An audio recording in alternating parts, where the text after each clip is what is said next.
Students, आज हम chapter number 7 पढ़ेंगे which is about permutation, combination, probability. But before we discuss this topic, हम इससे पहले कुछ बेसिक टर्म्स पढ़ेंगे। अगर हमारे पास एक प्रोडक्ट है, 4 से स्टार्ट करके हम 1 तक तमाम पॉजिटिव इंटीजर्स लिखते हैं और उनको मल्टीप्लाई कर देते हैं, ये आंसर हमारे पास 24 आता है। इसी तरह अगर हम 6 से स्टार्ट करते हैं और फ्रॉम 6 to 1 तमाम पॉजिटिव इंटीजर्स का प्रोडक्ट फाइंड करते हैं, 6, 5, 4 multiplied by 3 multiply by 2 multiply by 1, तो ये आंसर अगर हम फाइंड करें तो it will be equal to 720। आप देखेंगे कि अगर हमारे पास बहुत बड़ा नंबर आ जाए तो उनका प्रोडक्ट फाइंड करना इस मेथड से it will B quite laborious and lengthy work. For example, अगर हमारे पास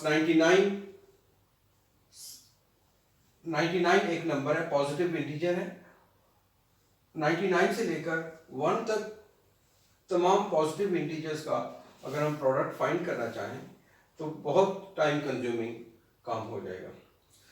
उसके लिए एक टर्म इंट्रोड्यूस की गई है जिसको हम फैक्टोरियल कहते हैं।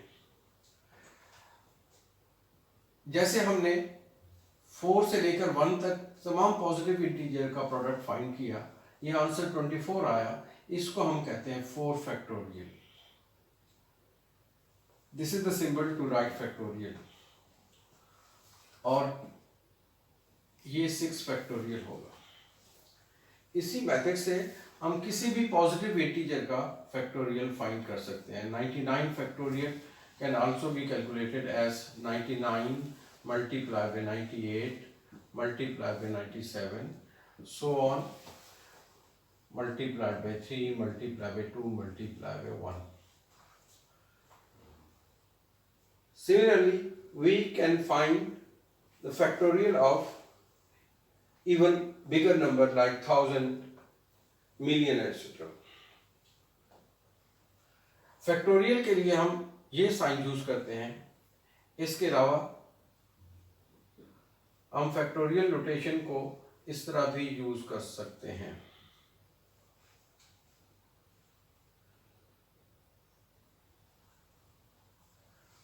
हम देखते हैं कि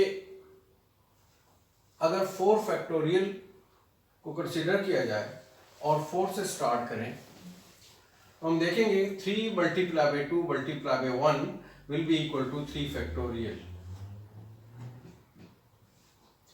इसी तरह किसी भी नंबर, किसी भी पॉजिटिव इंटीजर का फैक्टोरियल इक्वल होगा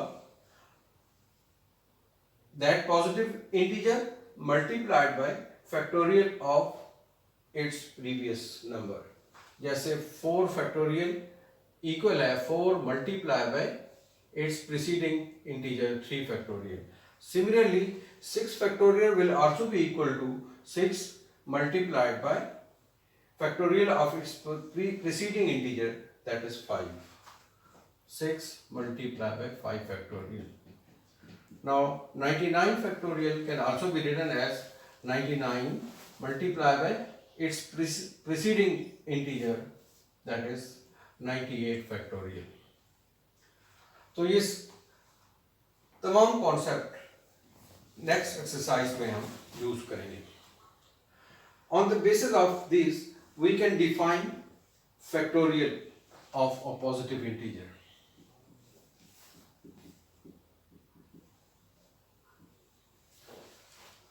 If we have a positive integer n, let n be a positive integer, then the product n into n minus 1 into n minus 2 into n minus 3 so on multiplied by 3 multiplied by 2 multiplied by 1. As we noted that 4 factorial was equal to 4 multiplied by 3 multiplied by 2 multiplied by 1, mean product of the number whose factorial is required multiplied by product of all the numbers coming after 4. इसी तरह जब हम n factorial find करते हैं तो n multiply by its preceding number n minus 1 multiply by next preceding number n minus 2. इसी तरह ये सिलसिला कंटिन्यू रहेगा टिल वी गेट 1. जैसे कि 6 फैक्टोरियल था, n की जगह अगर हम 6 पुट करते हैं तो 6 multiplied by this will be equal to n factorial. इसी तरह अगर हम 6 फैक्टोरियल इस फार्मूले के मुताबिक फाइंड करना चाहें तो 6 multiply by 6 minus 1 6 minus 2 6 minus 3. हम कंटिन्यू रखेंगे इसको till we get 1. 6 minus 4 6 minus 5 which is equal to 1. So 6 multiplied by 5 multiplied by 6 minus 2 will be equal to 4. 6 minus 3 will be equal to 3. 6 minus 4 will be equal to 2. 6 minus 5 will be equal to 1. और फिर हम इनको multiply करेंगे, we'll get 720. Student, that is all about factorial notation. So to summarize all this discussion, we can define factorial of a positive integer n as a product of positive integer n, n minus 1, n minus 2, n minus 3 till 1.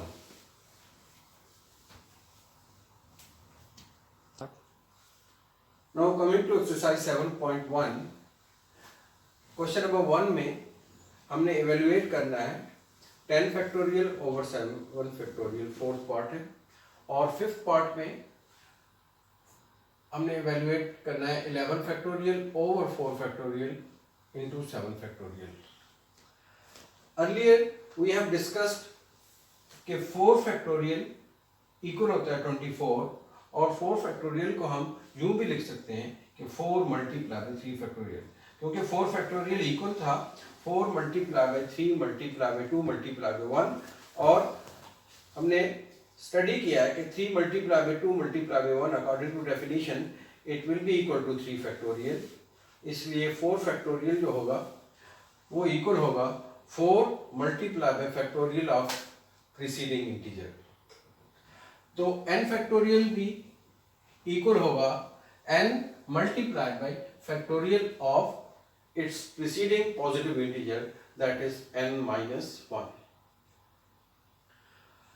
Using these properties of factorial, we will solve this question. Part number 4.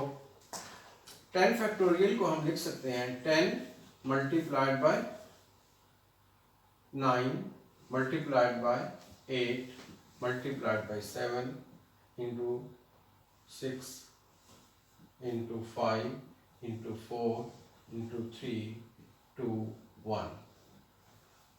लेकिन इस question में particularly हम 7 factorial को denominator में expand नहीं करेंगे, इसको इसी फॉर्म में लिखा रहने देंगे. उसकी वजह ये है कि 10 फैक्टोरियल के अंदर हम देखेंगे कि 7 फैक्टोरियल मौजूद है, क्योंकि 7 multiply by 6 multiply by 4 into 4 into 3 into 2 into 1 according to definition it will be equal to 7 factorial. इसलिए जब हम इसको 7 फैक्टोरियल लिखेंगे तो ये डिनोमिनेटर में मौजूद 7 फैक्टोरियल से कैंसिल हो जाएगा, तो हम इसको सिंप्लीफाई कर लेंगे. 10 multiply by 9 multiply by 8 multiply by 7 factorial, because this product will be equal to 7 factorial divide by 7 factorial. ये 7 फैक्टोरियल से कैंसिल हो जाएगा. In this way will get 720. अब नेक्स्ट पार्ट है evaluate 11 factorial over 4 factorial 7 factorial. हम 11 factorial को लिख सकते हैं 11 multiply by 10 multiply by 9 multiplied by 8 multiply by 7, 6, 5, 4, 3, 2, 1, that will be equal to 7 factorial. हमने इसको intentionally 7 factorial लिख दिया, expanded form में नहीं लिख दिया, because in the denominator we have already a term 7 factorial which will cancel 7 factorial in the numerator. और 4 factorial को हम expanded form में लिख के 4 multiply by 3 multiply by 2 multiply by 1 multiply by 7 factorial. ये 7 factorial इस 7 factorial से cancel हो जाएगा और इनको हम simplify कर देंगे. 4 2 times 8, 3 times 9, and then we get 2 will be cancelled with this 2. Answer will be 330 because 11 multiplied by 3, 33 multiplied by 10, 330. That will be the answer. Students, before we start next questions, we'll define 1 factorial equal to 1 because when we expand 1 till 1, it will be obviously equal to 1. और हमने पढ़ा था n factorial is equal to n into n minus 1 factorial. यहाँ पे हम एक बहुत important concept define करने लगे हैं. हमारे पास 0 फैक्टोरियल जो है उसको 1 की इक्वल एक्सेप्ट किया गया है. अब इसकी रीजन और logic behind this is that अगर हम n फैक्टोरियल के अंदर हम 1 अकॉर्डिंग टू n फैक्टोरियल हम 1 फैक्टोरियल फाइंड करना चाहें by putting n is equal to 1, तो हमारे पास स्टेटमेंट कुछ यूं बन जाएगी 1 factorial is equal to 1 into 1 minus 1 factorial. 1 factorial हमारे पास ऑलरेडी 1 की इक्वल है. 1 multiplied by 1 minus 1 will be equal to 0 factorial. यहाँ पे हम 0 फैक्टोरियल फाइंड करेंगे. ये 1 इधर आके डिवाइड हो जाएगा और 1 over 1 will be equal to 0, 1 over 1 will be equal to 1, and in this way we get 0 factorial. So 0 factorial को हमने 1 accept करना है क्योंकि इसकी logical reasoning for 0 factorial equal to 1 ये है कि हम n factorial equal to n into n minus 1 factorial को यूज करते हुए जब हम 1 factorial को स्टडी करते हैं तो 0 फैक्टोरियल की वैल्यू ऑटोमेटिकली 1 बन जाती है. अब क्वेश्चन नंबर 1 10th पार्ट में हमने वैल्यू फाइंड करनी है 15 factorial over 15 factorial multiply by 15 factorial 15 minus 15 factorial की. अब ये 15 फैक्टोरियल से कैंसिल हो जाएगा और हमारे पास रिजल्ट आएगा 1 ओवर 0 फैक्टोरियल क्योंकि 15 minus 15 factorial will be equal to 0 factorial. According to definition of 0 factorial हम 0 फैक्टोरियल को 1 की इक्वल लेते हैं. 1 over 1 will be equal to 1. अब 11th पार्ट में हम इस क्वेश्चन को एवेल्युएट करेंगे जिसमें गिवन स्टेटमेंट है 4 factorial multiply by 0 factorial multiply by 1 factorial. अब 4 फैक्टोरियल को हम लिखेंगे 4 multiply by 3 multiply by 2 multiply bye 1 और 0 फैक्टोरियल इक्वल होता है 1 के. इसी तरह 1 फैक्टोरियल भी 1 की इक्वल है. अब ये प्रोडक्ट आ जाएगा 24 मल्टीप्लाई bye 1 that will be equal to 24. In question number 2 में हमने गिवन स्टेटमेंट्स को फैक्टोरियल फॉर्म में एक्सप्रेस करना है. फर्स्ट पार्ट में गिवन स्टेटमेंट है 6 मल्टीप्लाई बाय 5 मल्टीप्लाई बाय 4. इस स्टेटमेंट को फैक्टोरियल फॉर्म में एक्सप्रेस करने के लिए हम जानते हैं कि किसी भी नंबर का फैक्टोरियल इक्वल होता है product of that integer multiplied by the factorial of its preceding integer. जैसे 6 है, यहाँ ये नंबर 6 से स्टार्ट होता है. इसको एक्सपेंडेड फॉर्म में 1 तक प्रोडक्ट फाइंड करने के लिए यानी 6 से लेकर 1 तक तमाम पॉजिटिव इंटीजर्स का प्रोडक्ट फाइंड करने के लिए हम फैक्टोरियल यूज करते हैं. जैसे 6 multiply bye 5 multiply by 4 multiply by 3 multiply by 2 multiply bye 1 लिख लें तो ये 6 फैक्टोरियल बन जाएगा। लेकिन इसमें जो गिवन पार्ट था वो 4 तक था। आगे 3 मल्टीप्लाई बाय 2 मल्टीप्लाई बाय 1 हमने अपने पास से मल्टीप्लाई किया, तो इस तरह क्वेश्चन चेंज हो गया। उस चेंज को बैलेंस करने के लिए हमने जिस नंबर से मल्टीप्लाई किया है उसी नंबर से डिवाइड भी कर दें। 3 मल्टीप्लाई बाय 2 मल्टीप्लाई बाय 1। अब हम देखेंगे कि न्यूमरेटर जो है वो 6 फैक्टोरियल की इक्वल होगा और denominator will become equal to 3 factorial. तो इस तरह गिवन स्टेटमेंट फैक्टोरियल फॉर्म में एक्सप्रेस हो जाएगी। Similar is the case in part number 4। Part number 4 में हमारे पास प्रोडक्ट स्टार्ट हो रहा है 10 से। इसका मतलब है यहां से हम 10 फैक्टोरियल बना सकते हैं अगर हम इसके साथ 8 फैक्टोरियल मल्टीप्लाई कर दें, और क्योंकि हम अपने पास से मल्टीप्लाई करेंगे उसको बैलेंस करने के लिए हमें डिवाइड भी करना पड़ेगा। तो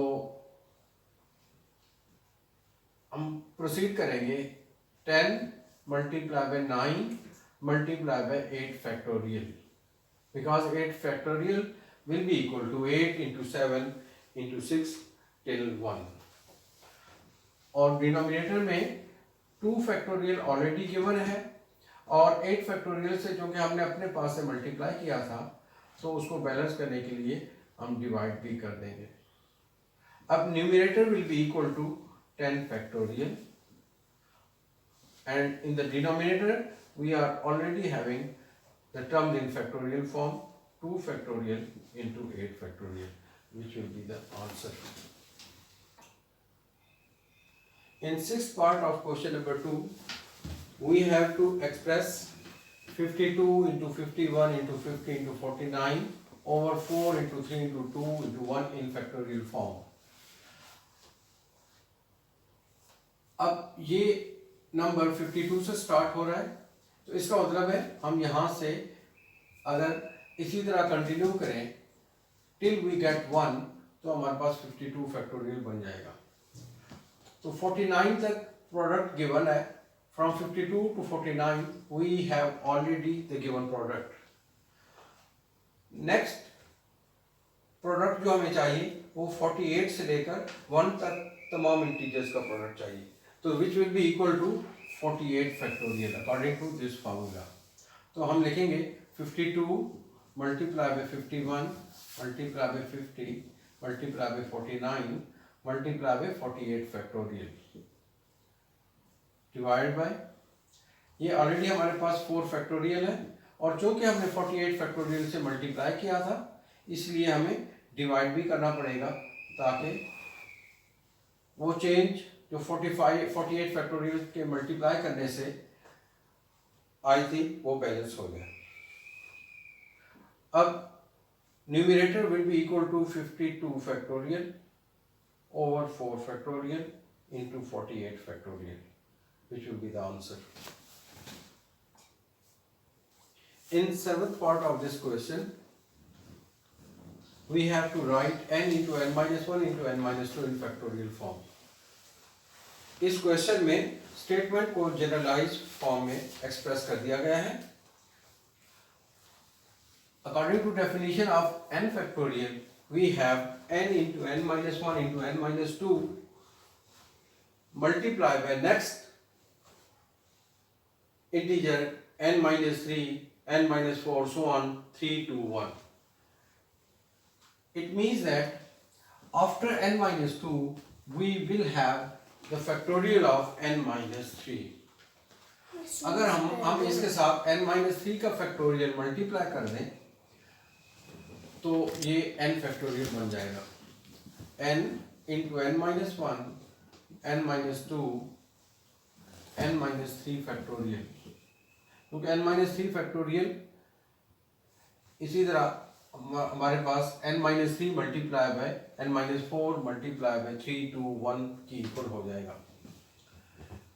As we have multiplied the numerator with n minus 3 factorial, therefore we'll have to divide the whole statement by the same number n minus 3 factorial to balance the change. अब न्यूमरेटर में हमारे पास आ जाएगा n factorial और in the denominator we will have n minus 3 factorial, which is the answer. In 8th part of this question, we have to write n plus 2, n plus 1, n in factorial form. तो क्योंकि ये n plus 2 से start हो रहा है, इसका मतलब है यहाँ से हम n plus 2 factorial हासिल कर सकते हैं. लास्ट गिवन नंबर है n से नेक्स्ट नंबर अगर हम इसी तरह डिक्रीज करते जाएं, जैसे n plus 2 को n plus 2 में से 1 माइनस करते हैं तो n plus 1 आ जाता है, n plus 1 में से फर्दर 1 माइनस करते हैं तो n आ जाता है. इसी तरह ये if it continues further till the product 1, तो हमें यहाँ पे n minus 1 factorial मल्टीप्लाई करना पड़ेगा to get n plus 2 factorial. n plus 2 multiply by n plus 1 multiply by n multiply by n minus 1 factorial. Okay, the next term after n will be equal to n minus 1 factorial. और चूंकि हमने n minus 1 factorial से multiply किया है अपनी तरफ से, तो इसको डिवाइड भी करना पड़ेगा to balance the change. n minus 1 factorial, it will be equal to n plus 2 factorial divided by n minus 1 factorial, and this is the answer. 9th part में हमने इस स्टेटमेंट को फैक्टोरियल फॉर्म में लिखना है जिसमें गिवन है n plus 1 multiply by n minus 1 over 3 to 1. As it starts from n plus 1, it means that we can have the factorial of n plus 1 in the numerator. उसके लिए हमें n minus 1 से next integer का factorial multiply करना पड़ेगा. The next integer after n minus 1 will be obviously equal to n minus 2. n plus 1 multiplied by n multiplied by n minus 1 multiplied by n minus 2 factorial, और इसी से हमें divide भी करना पड़ेगा. And we are already having 3 to 1 which is equal to 3 factorial.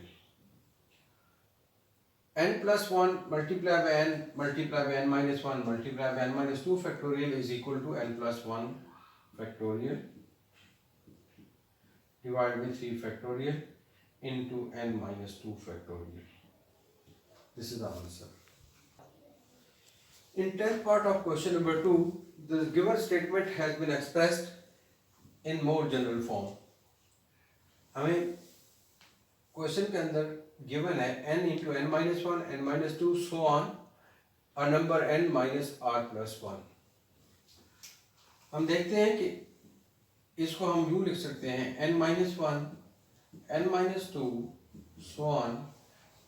The term n minus r plus 1 can be written as n minus r minus 1, क्योंकि जब हम इसमें से माइनस कॉमन लेंगे तो inside the bracket we will have r minus 1. It means that the number starts from n and continues successively in this way. क्योंकि n के बाद n minus 1 नेक्स्ट टर्म होती है, उससे नेक्स्ट टर्म n minus 2, इसी तरह further next terms लिखते जाएं till the term n minus r minus 1. हम नेक्स्ट टर्म हासिल करते हैं जब n में से एक नेक्स्ट नंबर माइनस होता जाए. जैसे n minus 1 के बाद हम उससे बड़ा नंबर 2 माइनस करते हैं, इसके बाद n minus 3 आएगी, उसके बाद नेक्स्ट बिगर नंबर सेपरेट करेंगे तो n minus 4 आ जाएगा. तो इसी तरह ये अगर सिलसिला कंटिन्यू रहे तो एक स्टेज आएगी कि हम n minus r minus 1 आएगा, where r is any positive integer. जैसे कि 1 के बाद 2 है, 2 के बाद 3 है, तो इसी तरह r minus 1 के बाद नेक्स्ट नंबर जो है वो r आता है. 1, 1 में 1 प्लस करेंगे तो 2 आ जाएगा, 2 में 1 प्लस करेंगे तो 3 आ जाएगा। तो इसी तरह अगर हम r-1 में 1 प्लस करते हैं तो r आ जाता है। तो वो r जब हम n में से माइनस करेंगे तो नेक्स्ट डिक्रीज टर्म आ जाएगी, क्योंकि जितना ग्रेटर नंबर हम n में से माइनस करते जाएंगे उतनी स्मॉलर टर्म आ जाएगी हमारे पास। जैसे अगर हमारे पास n 6 के इक्वल है तो 6 में से 1 माइनस करते हैं तो 5 आता है, जो कि 6 से कम है। और जब 6 में से 2 माइनस करते हैं, एक बिगर नंबर माइनस करते हैं, तो 4 आ जाता है, विच will be even less than 5। तो इस तरह एक दर्जा कम नंबर हमें हासिल होता जाएगा। तो to make factorial of n we should have the factorial of n minus r। तो वो हम मल्टीप्लाई करेंगे n into n minus 1, n minus 2, so on, n minus r minus 1 multiplied by n minus r factorial. क्योंकि हमने n minus r factorial से अपनी तरफ से मल्टीप्लाई किया है, to balance the change we will have to divide by the same number n minus r factorial.